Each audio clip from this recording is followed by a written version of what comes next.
आज पूरा शहर गमगीन था। बाजार पूरी तरह बंद।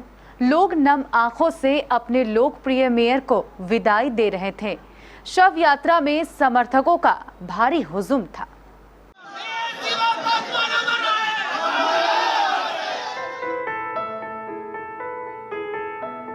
एक इंसान ने जिंदगी में क्या कमाया, कितना कमाया, ये उसकी अंतिम यात्रा में उमड़ी भीड़ से ही पता लगाया जा सकता है। ये शिवा पासवान की अंतिम यात्रा थी। नजर जहां तक जाएगी सिर्फ नरमुंड ही नरमुंड नजर आएंगे। यहाँ किसी ने किसी को नहीं बुलाया था, किसी ने किसी को कंधा देने को भी नहीं कहा। ये लोग खुद बखुद यहाँ चले आए। आंखें नम थी, दिल गमगीन था। लोगों ने बेहिसाब दर्द को खुद में जब्त कर लिया था।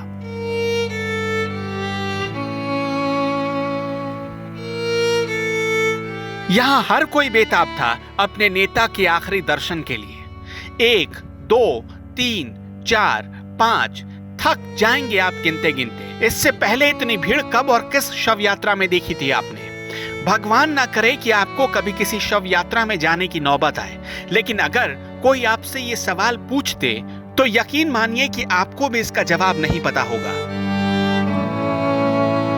शिवा पासवान ने जिंदगी में सिर्फ लोग कमाए, यही तो उनकी जमा पूंजी थी, जो एक पुकार पर लोगों की मदद करने के लिए खड़ा हो जाता था। कटिहार की राजनीति में एक जलता हुआ चिराग आज बुझ गया।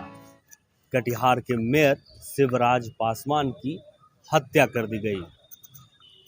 शिवराज पासवान का क्या रसूख था, इससे यह पता चलता है कि जब लोजपा सुप्रीमो चिराग पासवान कटिहार पहुंचे तो उनके घर नाश्ता करने पहुंचे। निश्चित तौर पर बिना किसी राजनीतिक दल में रहे, जब भी वह किसी राजनीतिक दल में खड़े होते, लाइन वहीं से शुरू होती।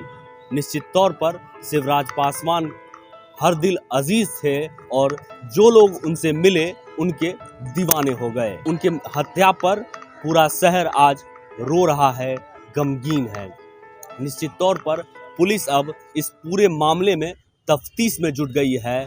फिलहाल पुलिस ने 4 लोगों को हिरासत में भी लिया है। साथ ही 4 बाइक और 2 पिस्तौल भी बरामद किए गए हैं। 30 जुलाई को जब सुबह 10 बजे उनके घर से उनकी अंतिम यात्रा निकली, तब भी एक पल को मन ये मानने को तैयार ही नहीं था कि शिवराज पासवान अब इस दुनिया में नहीं है। काश कोई कह देता कि ये खबर झूठी है। काश कोई ये भी कह देता कि कटिहार के कोहिनूर शिवा पासवान को कुछ हुआ ही नहीं। लेकिन आज इस भीड़ में हर कोई हर किसी को ढांढस दे रहा था। दूसरी तरफ था रोता बिलखता परिवार, बेवा हो चुकी पत्नी और मासूम सी उम्र में पिता को खो चुकी 2 बेटियां। कुछ ही घंटे पहले तो उनका हंसता हुआ चेहरा देखा था, वो मजाक करने का अंदाज, वो लोगों से मिलने का अंदाज। कुछ ही लोगों में ऐसा आकर्षण होता है और विरले ही ऐसा आकर्षण भगवान किसी को देते हैं। शिवा पासवान वैसी शख्सियत बन गए थे। शिवराज पासवान मेरे छोटे भाई समान रहे हैं और हमने तत्काल पुलिस अधिकारियों को निर्देशित किया है कि अपराधियों को चिन्हित करके उसकी अविलंब गिरफ्तारी हो और इस पर कड़ी कार्रवाई की जाए। वास्तव में शिवराज पासवान जी बहुत अल्प समय में वे महापौर रहे, समय के लिए महापौर रहे, लेकिन उन्होंने अल्पकाल में कटिहार के विकास के लिए हमेशा लगे रहे और हमारे साथ काफ़ी उनका सहयोग रहा। कुछ दिन पहले ही 17 जुलाई को मैं कटिहार में था और उनके यहाँ कार्यक्रम था। सुबह हम लोगों ने नाश्ता उनके यहाँ किया है और उसके बाद जिस तरीके से गोली मारकर निर्मम हत्या उनकी की गई है, ये अपने में कहीं ना कहीं दर्शाता है कि अपराधियों का भी मनोबल बढ़ा हुआ है। और ऐसे में चिंता मुख्यमंत्री नीतीश कुमार जी को होनी चाहिए, जो हमारे प्रदेश के गृह मंत्री भी हैं, कि वो अपराध को भी नियंत्रित करें। और जिस तरीके से टारगेट किया जा रहा है कहीं ना कहीं जो लोजपा के जो समर्थक हैं या जो पासवान हैं, उनको जिस तरीके से टारगेट किया जा रहा है, ये मुझे लगता है कि ये गलत राजनीतिक परंपरा की ये शुरुआत मुख्यमंत्री नीतीश कुमार जी के संरक्षण में हो रही है। और हम लोग मांग करते हैं, लोक जनशक्ति पार्टी मांग करती है कि जल्द से जल्द इसकी जांच हो और जो भी दोषी हो उनके ऊपर सख्त से सख्त कार्रवाई की जाए। शिवा पासवान जितने गरीबों के थे उतने ही अमीरों के भी थे, जितने हिंदू के थे उतने ही मुसलमानों के भी थे, जितने जेडीयू के थे उतने लोजपा और बीजेपी के भी थे, उतने ही आरजेडी और उतने ही कांग्रेस के साथ। सबके साथ खड़ा रहना ये अदा अगर किसी ने सीखी या किसी को आती थी तो शिवा पासवान ही थे।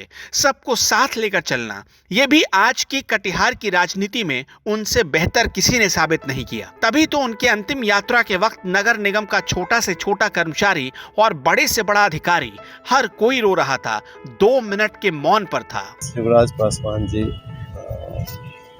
अभी महापौर रहे 26/6 को, हालांकि बोर्ड का कार्यकाल समाप्त हो गया है, लेकिन उनका कार्यकाल बहुत छोटी अवधि की थी, लेकिन उस अवधि में भी जो उन्होंने लोगों के बीच अपनी जगह बनाई, अपनी कर्मठता, सामाजिक जो दायित्व का निर्वहन है, उसमें उनकी जो भूमिका सब काफ़ी अच्छा रहा और बड़ी तेज़ी से लोगों के बीच अपनी जगह बना रहे थे। नगर निगम क्षेत्र में विकास के लिए हमेशा चिंतित रहते थे। कई योजनाएं उन्होंने विकास के क्रम में रखा। यहाँ के शहर के जल जमाव को भी लेकर के वो हमेशा चिंतित भी रहते थे कि कैसे हम लोग जल जमाव से शहर को मुक्त करें। तो इसमें भी प्रयास रहते थे। कर्मठ व्यक्ति थे, अच्छे सामाजिक कार्यकर्ता थे, लोगों के बीच काफ़ी लोकप्रिय थे। पदाधिकारी कर्मचारियों के बीच में भी उनका जो व्यवहार काफ़ी अच्छा था, व्यवहार कुशल था। सारे लोग वहाँ थे, और एक अच्छा व्यक्ति, एक अच्छा सामाजिक कार्यकर्ता हम लोगों के बीच में। उनका जो लक्ष्य रहा, उन्होंने जो नगर निगम क्षेत्र के विकास के लिए जिन योजनाओं को और जिन बातों को हम लोगों के सामान्य बैठक में और चर्चा में रखा है, जो उनका ध्येय रहा है, शहर का विकास हो, जल जमाव से मुक्ति हो, जो कुछ उन्होंने शुरुआत किया है, हम लोग उसको मुकाम तक पहुंचाएंगे। शहर को विकास में जो उनका दिल से उनकी इच्छा थी। देखिए, दुखद ही नहीं, बहुत बड़ी घटना है और बहुत निंदनीय घटना है। कटिहार के सबसे बड़ा पदधारक, नगर पिता जिसको कहते हैं, मेयर, ऐसे व्यक्ति की भी इस सरकार में हत्या हो जा रही है और इस घटना से पूरा कटिहार मर्माहत है, दुखी है। इस घटना की राष्ट्रीय जनता दल निंदा करती है और चिंता इस बात का है कि जो आज कल्प्रिट को आप पकड़ने की बात करते हैं कि आज अपराध हो गया, हत्या हो गया, उसके बाद पकड़ रहे हैं, ये तो स्वाभाविक है। सभी लोग मांग करते हैं कि अपराधी को पकड़ो, गिरफ्तार करो, सजा दिलाओ। ये मांगे तो स्वतः होती रहती है, ये आम बात है। सवाल ये है कि अपराध होने से, हत्या होने से पहले आपने अपराधी को क्यों नहीं पकड़ा? आपकी खुफिया तंत्र क्या कर रही है? आज जो पहले सरकार थी, पहले भी सरकार थी, उस जमाने में सरकार जब खुफिया तंत्र, स्पेशल ब्रांच जो काम करती है, बिहार सरकार की जो पुलिस तंत्र है, सूचना तंत्र है, वो इतनी मजबूत थी कि अपराध होने से पहले, डकैती करने से पहले, लूट करने से पहले, हत्या करने से पहले, चोरी करने से पहले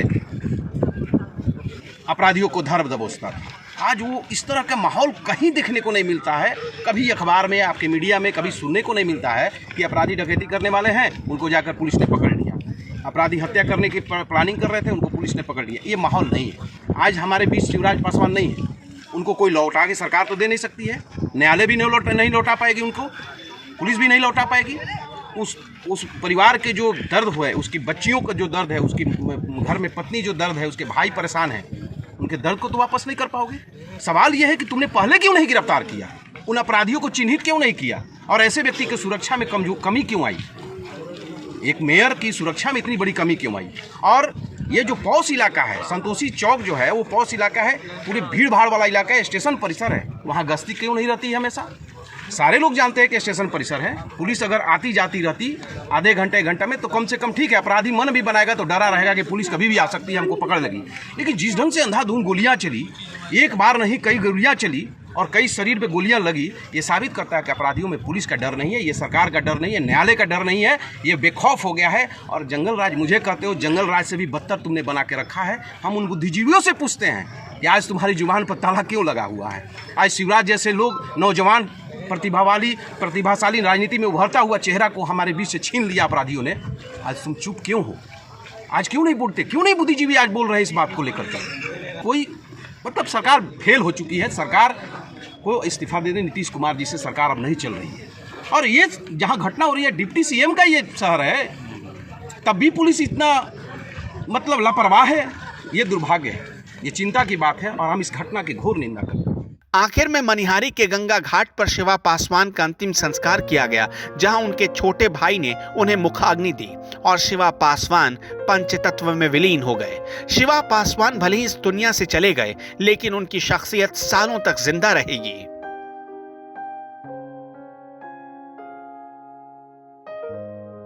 केबीसी न्यूज के लिए ब्यूरो रिपोर्ट।